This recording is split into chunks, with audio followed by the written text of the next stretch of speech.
Well, howdy there, Internet people. It's Bo again. So today we're going to talk about deflation, deflation spirals, riches to rags stories. Most people know what inflation is. That's the price of everything going up. Your purchasing power gets weaker. Okay?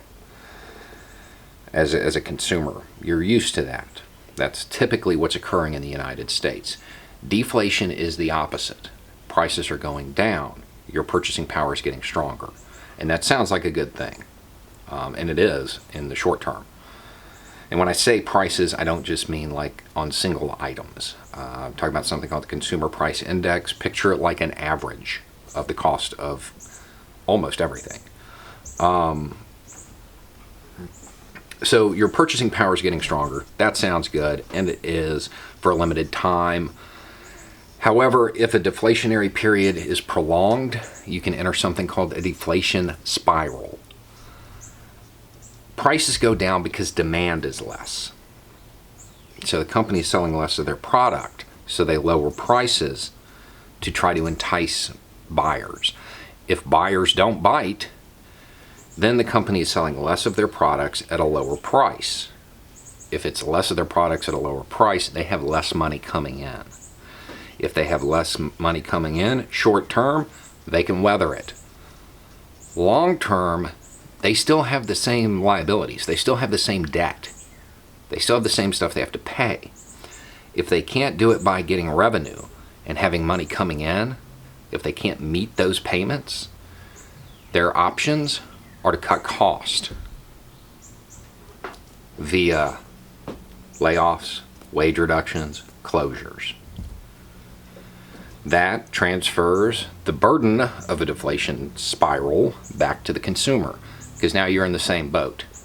You have less money coming in, but you still have your car payment and your house payment, which typically, a lot of this is psychological, as you can see, typically means you're going to spend less money because you're worried.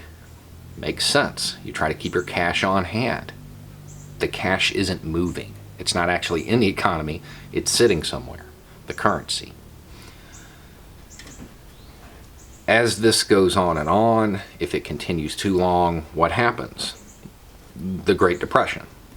There was a deflationary spiral in that, a doom loop.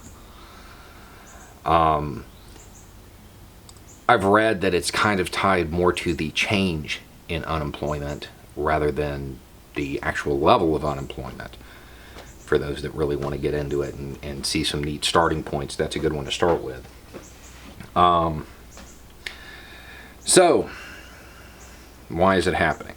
Well, demand dropped because of, everybody staying home for a lot of products. People were staying home, they weren't making money, so they held on to it.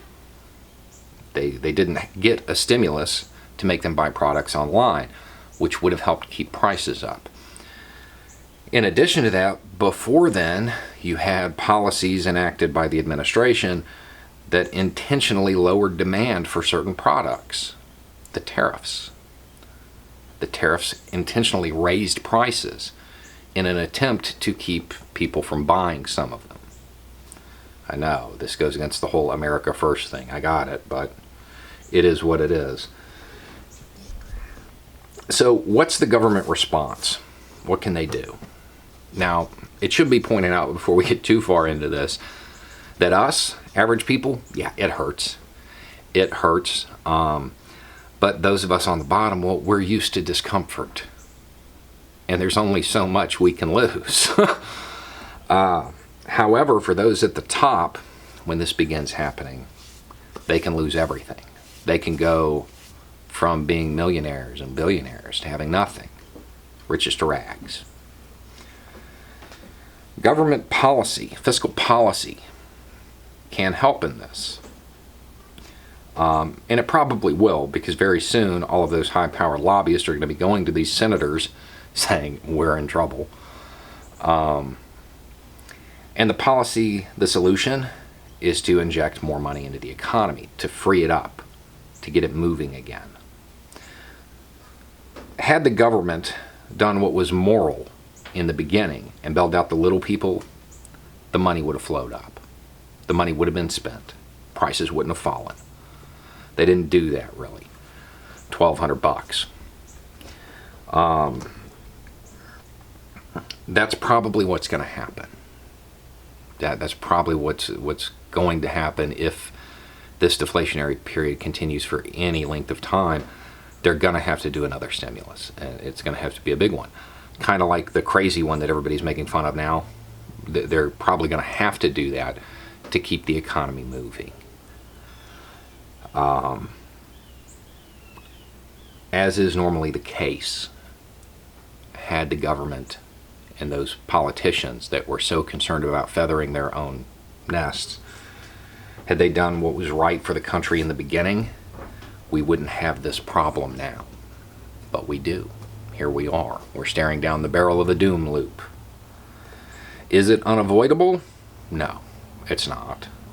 It could very easily be sidestepped. Is it gonna be? I don't know. We have a bunch of buffoons up there, to be honest. I don't think many of them actually understand any of these subjects. They just go off what their advisors tell them. However, a lot of their rhetoric for a lot of time has always been, well, how are we going to pay for it all? Right now, you're not going to pay for anything if you don't get that money moving. If the money that's currently in circulation that people are holding on to because they're nervous doesn't start moving, you're not going to pay for anything because there's going to be no taxes. I think most people know my ideological stance on a lot of this. However, I am not willing to advocate that people go into bankruptcy just to pass some ideological purity test on the internet. This is the system we're in, and we're not going to change it before this happens. So until then, we have to play by the rules of the system to avoid your neighbor becoming homeless. That's probably what's going to need to happen. They're going to need to pump money into the economy. So if you start hearing just ridiculously large numbers, understand that's why.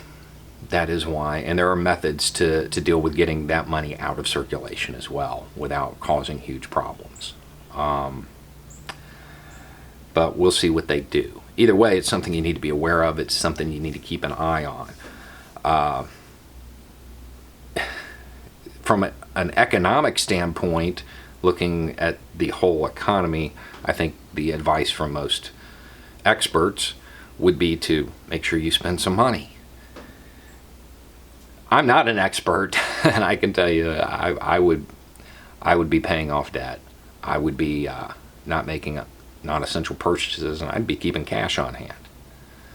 Because if this gets out of hand, you very well may lose your job permanently. And the longer the ups and downs of stay at home, okay, no, we can come out. Stay at home, no, okay, we can come out. The longer it goes on, the more likely this is to happen because money gets held longer. It's not in circulation. So all of those who were pushing for a fast reopen, and now it looks like a lot of those places are going to have to close back up.